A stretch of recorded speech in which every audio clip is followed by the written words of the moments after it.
Okay, MAIHDA, a new approach to studying social disparities in drug use. I'm Professor George Leckie. I work at the Centre for Multilevel Modelling and actually within social sciences and the School of Education. But I've been involved in the development of this approach that I'll be talking about today, MAIHDA, applying it with colleagues quite a lot in social epidemiology, but also now a few applications in pharmacoepidemiology. And so I want to talk about this approach today and see what you, the experts, make of it as a potential new approach to help study inequalities. So no conflicts of interest. The outline of this talk is I'll obviously explain what MAIHDA is, but then I'll spend most of the time going through a published application of MAIHDA in this field. If there's time, I'll briefly go through one slide on each for other studies in pharmacoepidemiology, just so you've got a flavour of what's out there so far. But I think there's lots of potential to do extensions of this type of work in this field, and so I'll talk about some of the methodological extensions which could be relevant. So first of all, what is MAIHDA? Yeah, as I've indicated, really, it's a new approach for exploring socio-demographic inequalities. And the novelty comes in that it focuses on the intersection of characteristics. So instead of just reporting what's the gender difference in drug use, what's the ethnic difference in drug use, what's the social class difference in drug use, it kind of fully intersects all possible socio-demographic characteristics which are under study to get a kind of league table of intersections. And this is trying to get at a more fine-grained, nuanced sense of the variability and the inequalities in the data. And this also speaks to the idea that, for example, a gender difference won't necessarily play out equally at different age bands, and it might not play out differently at different income bands and so on. So it's speaking to the notion of interactions being at play. And so it's a kind of, it can be viewed as an alternative conventional regression with interactions, with some advantageous properties, which I'll go into. So as I said, it was developed in social epidemiology, but proposed 2018, so not so old. Claire Evans, a colleague of mine in the US, did that first application. So she considered gender, race, education, income, and age differences, so 5 factors, and if you like, all possible interactions between them to really map out the inequalities of BMI according to those characteristics. Now, of course, this is a pharmacoepidemiology conference, and so our outcome is not going to be BMI. It might be something like drug use. Do you self-medicate? Yes, no. Are you sharing meds? Are you complying with how the medication is meant to be taken? Or are you misusing it in some way? Or are you overusing it? Or have you had adverse reactions? Or what is the effectiveness of the drug? What are the side effects and so on? Okay. So that's a screenshot of Claire's paper, and I presume these slides will go up on the web, and so you'll have that there. However, it was Juan Merlo, who some of you may know of, part A, because he's at Lund University in Malmö, Sweden, but B, because he's done a lot of these applications, including the pharmacoepidemiology applications of MAIHDA, which I'll be referencing today. So Juan Merlo was actually the one who really kind of branded this approach, MAIHDA, gave it that name. Okay, so before I go any further, it's important to give some reference to intersectionality, because you'll see this being discussed a lot in the MAIHDA applications. And this is really because that very first application developed MAIHDA out motivated by intersectionality theory. And perhaps because of that, most applications of MAIHDA since then have interpreted their results through an intersectional lens. So what do I mean by this? Intersectionality is the study of how various systems of oppression, privilege, power intersect and thereby create the inequalities that we see with respect to social identities as proxied by variables such as gender and ethnic in our data. So these systems of oppression are going to be the isms, things like sexism, racism, classism, and so on. And so proponents or people who work in this area, they're very keen to make visible the unique lived experiences and outcomes of people at different intersections. So, someone who experiences simultaneously sexism, racism, classism will have a different lived experience and outcomes to what we might naively expect based on our on our simplistic notions of what these isms are, which are often considered each in isolation and then just added up. So in terms of kind of analysis, and we're going to get onto methods, it's a little bit like additive main effects won't be at play, there'll be interactions at play. So we'll come on to that. But these intersectional people working in this area are very kind of into activism, campaigning, ultimately towards more equitable and just society. So here's a Venn diagram. This will often be used to motivate people doing intersectionality analysis, with the idea that lived experiences and outcomes differ in kind of complex ways depending on where you are in this Venn diagram, effectively. However, in general, and certainly in pharmacoepidemiology applications, there are other explanations at play, and there's no requirement to use intersectionality to use MAIHDA. Just because all the applications have done so to date doesn't mean that you should be forced to, and indeed it won't be great to do a bad job of it, and so you might be better steering clear if it's not so relevant to what you're doing. So don't let that be a barrier, is my point there. It might be relevant, but might not be. Okay, so I think what is kind of quite nice about this approach, however, is that it's really kind of looking at inequalities through this intersection to intersection variability. So if we take a simple example of gender, male, female, ethnicity, white, black, Hispanic, other, and social class as proxied by income bands, high, medium, low, you've got the 2 by 4 by 3, 24 different intersections or clusters in the data, each with their own lived experiences and mean outcomes. And MAIHDA allows you to study those mean outcomes and to describe the nature of this variability and to what extent it's additive or attributable to interactions. And it might help reveal perhaps some of these rarer groups who might get overlooked normally, who are multiply marginalized and experience things differently to what we naively expect. So, if these intersections were really of interest, traditionally what people would do is fit conventional regression and then add interactions. And really, to get at all those intersections, you need to add all possible interactions to get a saturated model. And you'll be looking at whether those interactions are statistically significant. But even in the example I showed you on the previous slide with gender, ethnicity, and income, that would lead to 11 two-way interactions and 6 three-way interactions. It becomes very challenging to interpret.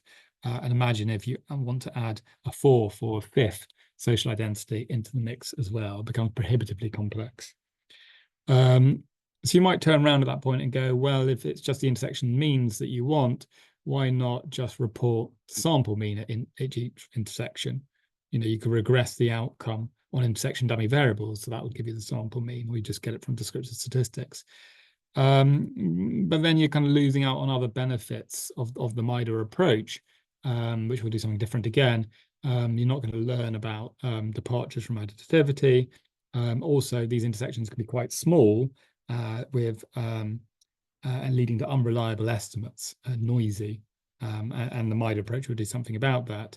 And also, the large number of intersections will lead to multiple testing issues. If you have 100 of these intersections and doing all these comparisons, then you're going to find kind of apparent differences where due to chance. But again, MAIHDA will do something to address that.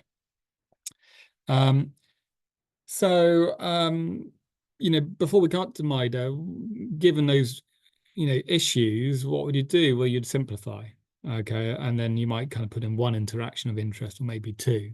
But of course, that kind of, if you're into the intersectionality theory, then that's a complete mismatch between the theory and what the analysis does. Or more generally, if you're interested in the intersection to intersection variability, you're not really going to capture that. How do you know that you've entered the right interactions?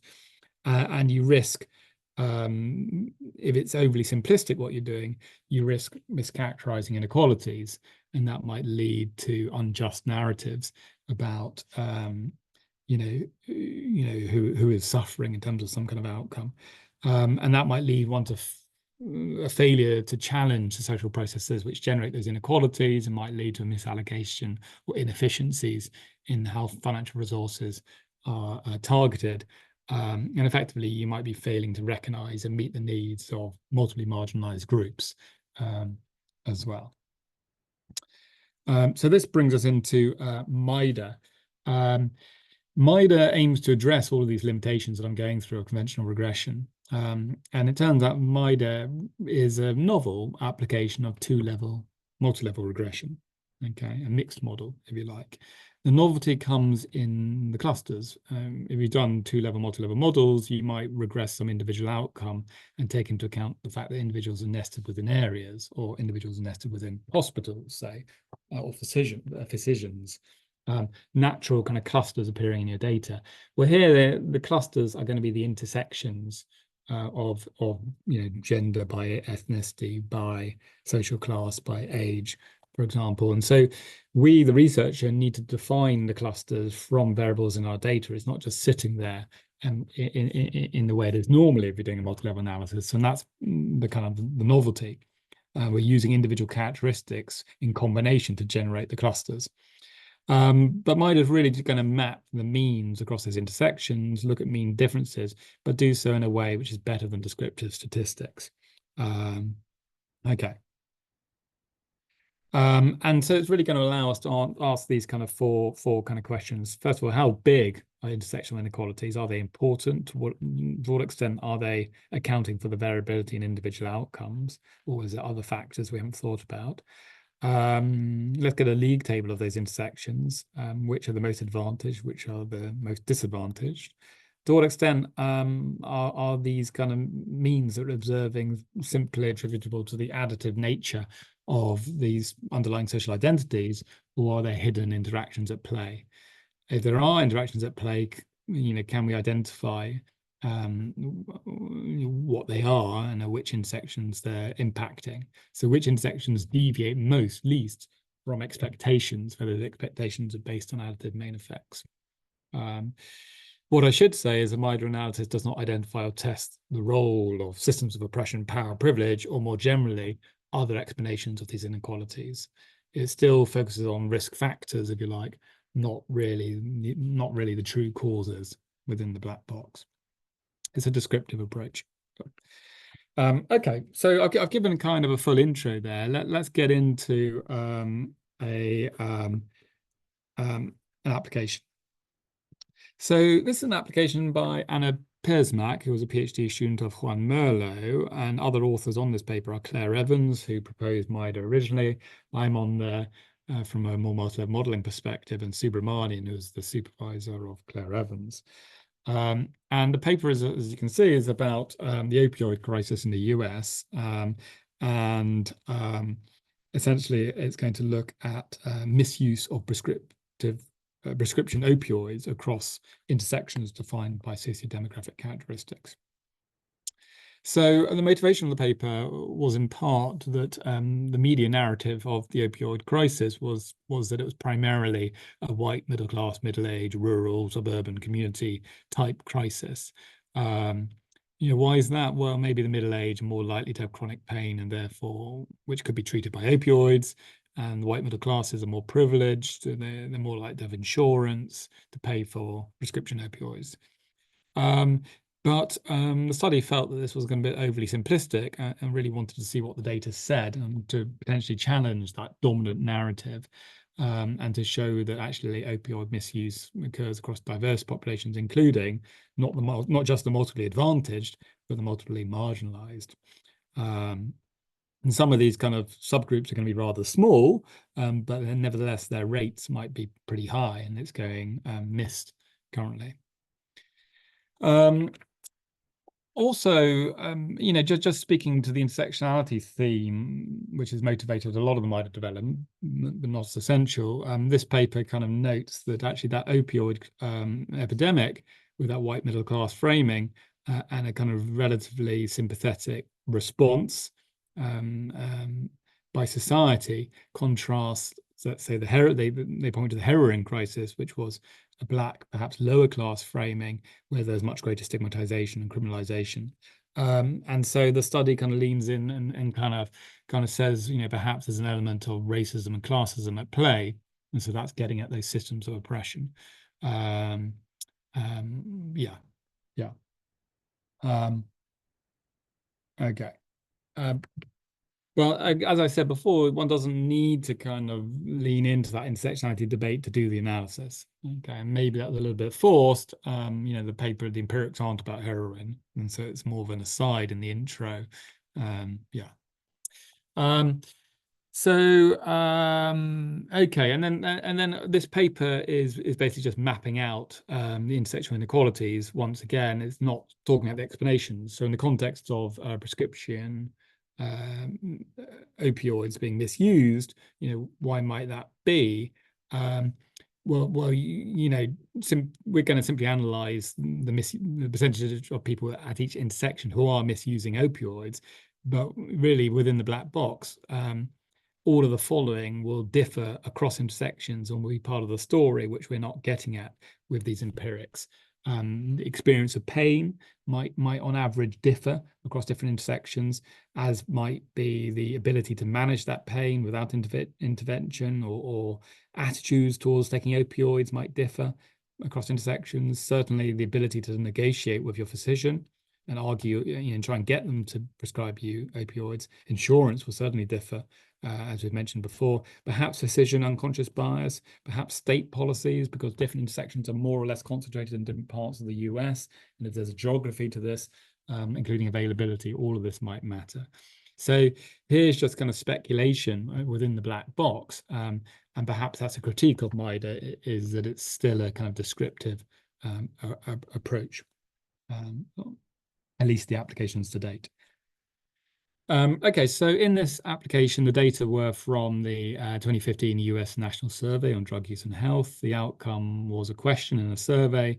Have you misused prescription opioids in the past year? Yes, no. And so you can see that's much more simplistic than the black box I've just gone through. So 4 social identities were considered: gender, race, income, and age. And 2 categories of gender, 4 of ethnicity, 3 of income, 3 of age. 2 by 4 by 3 by 3 leads to 72 intersections or clusters in the data, which will be our level 2 units in the multi-level MAIHDA analysis. Surveys got 43,000 individuals. Okay, so these are choices, which variables to include and how they're categorized, and results will clearly vary by that. So that's a kind of potential limitation, you could say, of MAIHDA, or a feature to explore or to do sensitivity analysis about. Okay, so in terms of descriptive statistics, here I've just highlighted those 5 characteristics, 4 characteristics, and the percentage of opioid misuse. And what this is saying is that opioid misuse is higher in general for males, for whites, for low income, for young. So it's not the kind of middle income, middle class kind of type narrative actually there, although it does hit the white one. So already we're seeing differences from the media narratives. Age is the single most important factor here. Now we look at descriptive statistics for the intersections. Remember, there's 72 of them. I just highlighted the first 36 here. And if we look at the first 3, you can see these are male, white, high income, and then we've got young, middle age, and older. And you can see the number of respondents at each intersection increases, but the percentage of them who are misusing opioids, it decreases quite starkly. And then you can cycle through all the intersections like this. Okay, so the first multi-level model is a very simple one. It's a 2-level logistic regression model with no explanatory variables for individuals nested within intersections.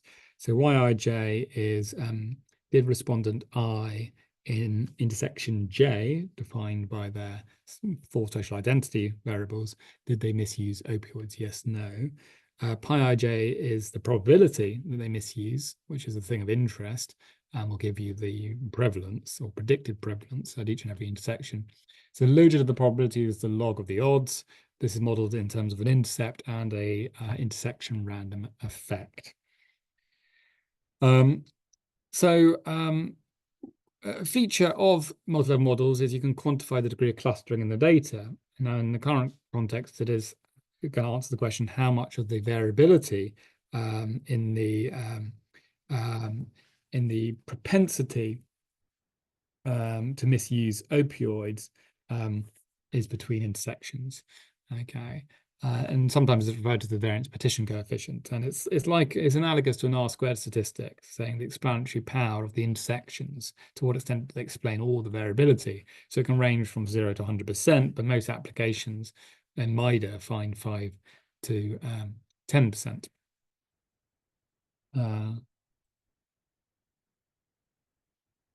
So what do we find? We find a VPC of 7.54, so basically 8. Okay, so 8% of the variability of propensity to misuse is intersectional inequalities.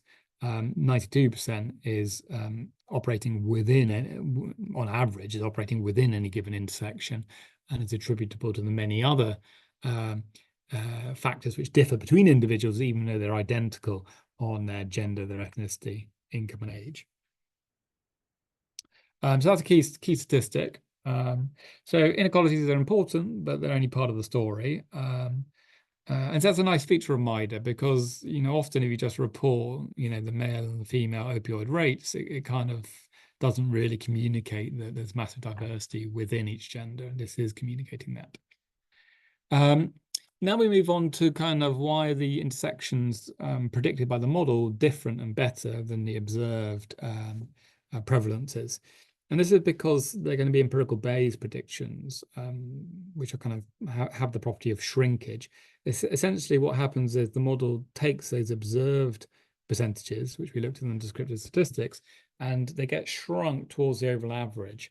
But they get shrunk as a function of how small those intersections are. So if you're a relatively rare intersection with few data points, few individuals, there's not much information there. And so we are less confident that the observed percentage for your intersection is a reliable estimate of the true percentage in the population at large. So we downweight it more, put it more towards the overall prevalence across all the data than we would for another intersection which has 1,000 individuals, and we're very confident that we are getting at the population. So effectively, these are better statistical properties. So that's what's in blue and red, and now for all 72 intersections.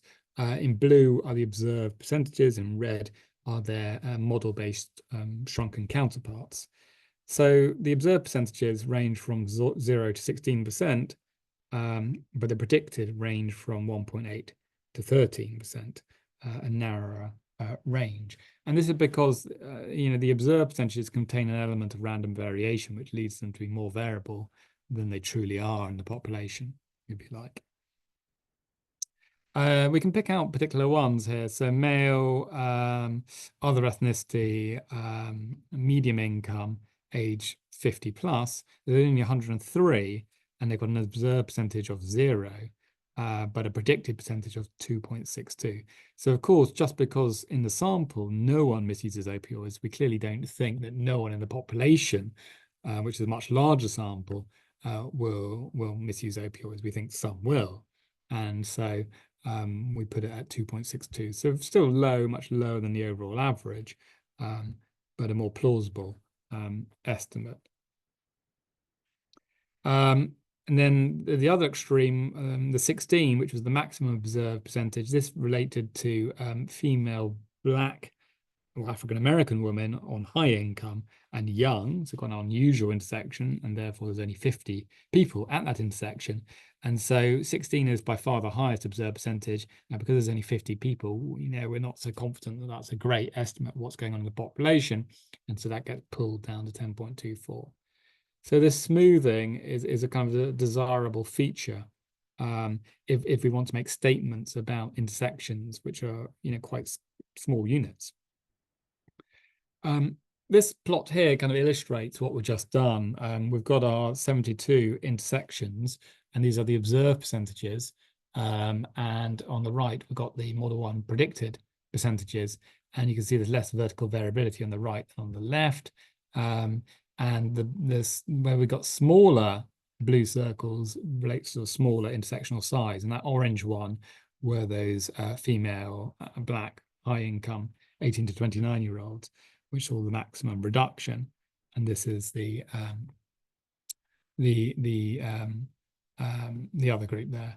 Now the correlation is 0.96. Okay, so very high, which it should be, because these are two different methods of trying to do the same thing, but it's not exactly one. And so there's a bit of a reordering, some crisscrossing of the lines. So the league table of intersection percentages differ from descriptive statistics, but we would argue that these have better statistical properties than those. And if you try and target intersections for resource allocations, these would be preferable than those. Here is the full league table. What it's saying really is that the crises are more complex than the white middle class, middle-aged narrative. 4 of the top 10 intersections are non-white. Okay, so the narrative is that it's primarily impacting whites, but the top of the 72 in the top 10, 4 of them are non-white. And indeed, that second highest is this female black high income. So yes, it's a relatively rare group, but that doesn't mean we should ignore it because of its rarity. For whatever reason, it looks like there's a high misuse in that rarer community, and so it still needs to be targeted, not ignored. And indeed, 5 of the bottom 10 intersections are white. Even so some of the groups with the least misuse are white, when the narrative is saying that the epidemic is primarily impacting whites, well, they're down here as well. And this also speaks to the fact that the intersection inequalities are only explaining 10% what's going on as well. Okay, this now shifts us into Model 2. Model 2 effectively extends Model 1 by entering social identities as additive main effects. In doing so, this part of the model here is going to give you the expected, effectively going to give you the expected percentage for each intersection based only on a kind of a main effects world, whereas the UJ are going to be the departures between what we think the truth is and what is predicted by the main effects world. And that differential is conceptually equivalent to the 2 in highway interaction effects. Again, there's one of those for each intersection. So one thing that people do is, as shifting from Model 1 to Model 2, we add in social identities, and so they're going to explain or have explanatory power for the intersectional variability, and we can quantify to what extent is the intersectional inequalities simply additive main effects. And this is going to be the kind of reduction in the variance of these random effects. It's called the PCP statistic. So there's a second key statistic which these studies present, ranges from 0 to 100%. Now, most applications find 90 to 95% of intersectional inequalities can be characterized as additive main effects. So actually interactions, for all we talk about them, are a minority of what's going on at large. And indeed, this application finds that 94% of the intersectional inequalities are due to additive main effects, 6% are due to interactions. Now, it turns out that in Model 2, we could equally predict what's going on at each and every intersection, and these predictions will differ from Model 1 as well as from the descriptive statistics. And actually, these should be the best predictions because we brought more into the model, those additive main effects, and they're going to give more signal, and we're going to get better shrinkage towards those expected percentages rather than the overall percentage.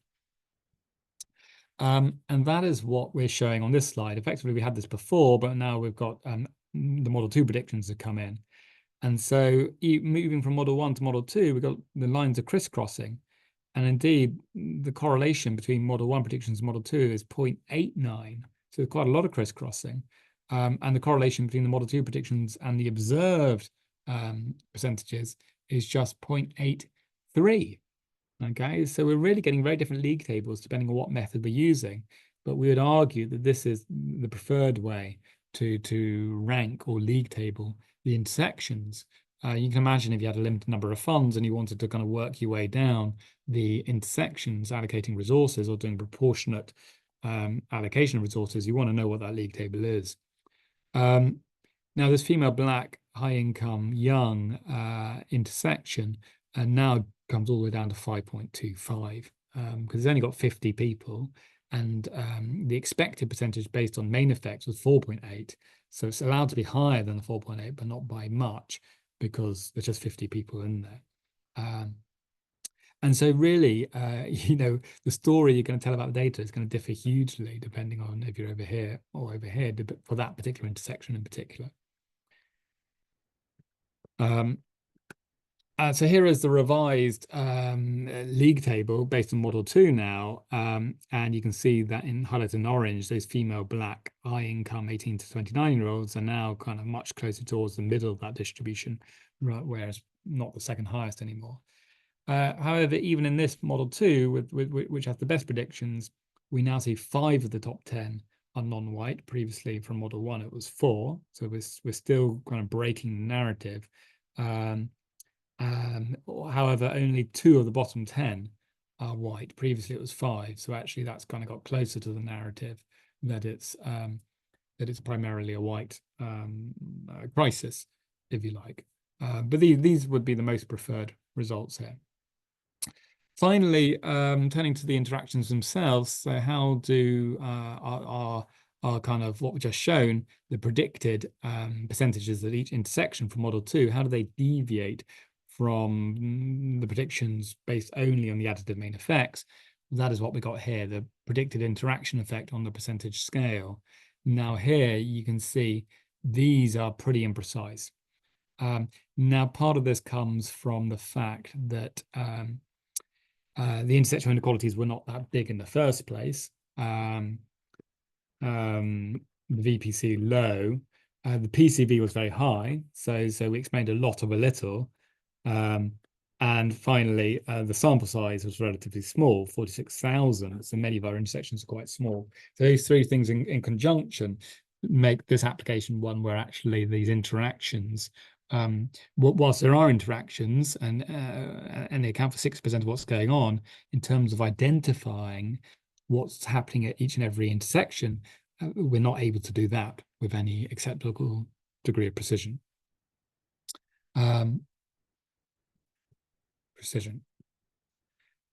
Okay, so I'm now going to just start winding up, really. Other published applications of pharmacoepidemiology. These are 4 other papers from Juan Merlo's group.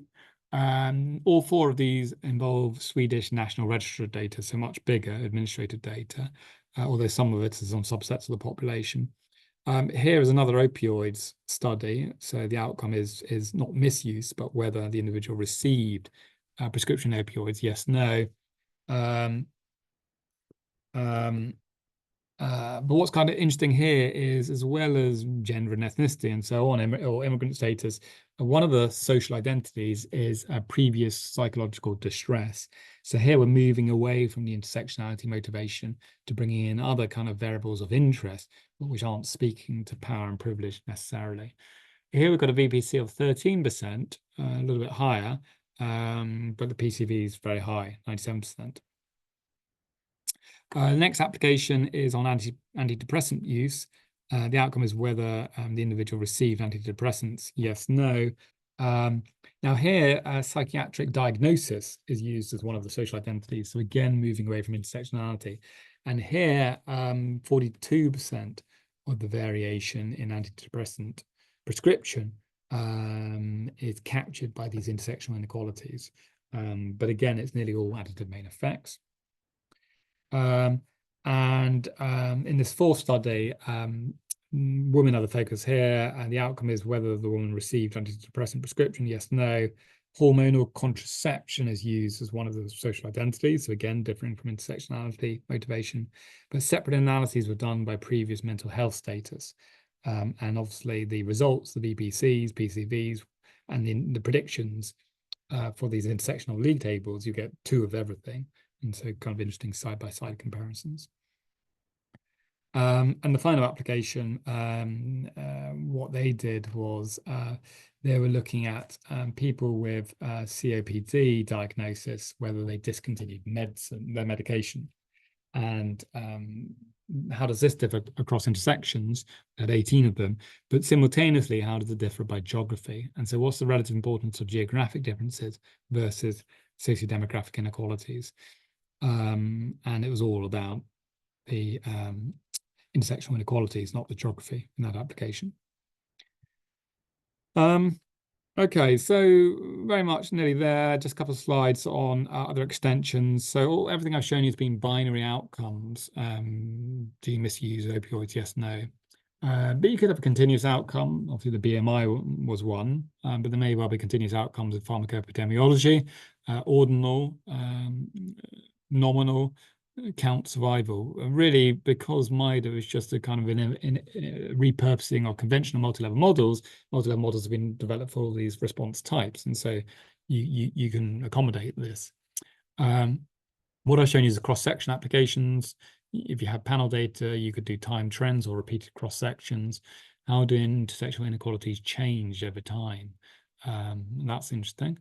You can incorporate further conventional levels of analysis. Well, we've just seen an application which brought in areas, but you could bring in decision effects as well. You might even do something quite interesting, like if it's an outcome exposure relationship, which is a key interest. And how does that exposure relationship, perhaps it's a treatment effect, how does that differ across intersections? So it's a treatment effect heterogeneity, but with random effects across intersections you could do. And then, you can move away from social identities to finding intersections altogether. You might have kind of combinations of drugs or treatments or doses. That could be your intersections. So it could be a kind of a way of kind of trying to find unusual interactions.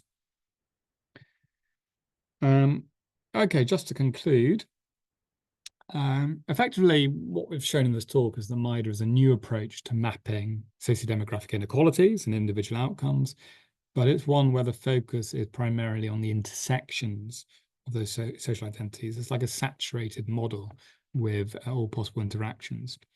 Lots of this applications is in social epidemiology, some in social science, but also relevant to pharmacoepidemiology. So from a conventional regression perspective, it's like regressing the outcome on the social identities and all possible interactions, but that's prohibitively complex and has a number of limitations associated with it. MAIHDA addresses that by individuals within intersections, modeling interactions as intersection-specific departures from additive main effects, and it's got this nice desirable property of shrinkage on all these predictions, which helps deal with type 1 errors of inference and controlling, minimizing the bad influence of random variation. If you're interested in this technique, we do have a tutorial paper in social science and medicine. It's not a pharmacoepidemiology application, but it is one where we walk through everything and provide the data sets and the state-of-the-art code. So you could really just make use of that. And that is the end of the talk. So thank you very much for listening to this talk on the potential use of MAIHDA in pharmacoepidemiology. Thank you.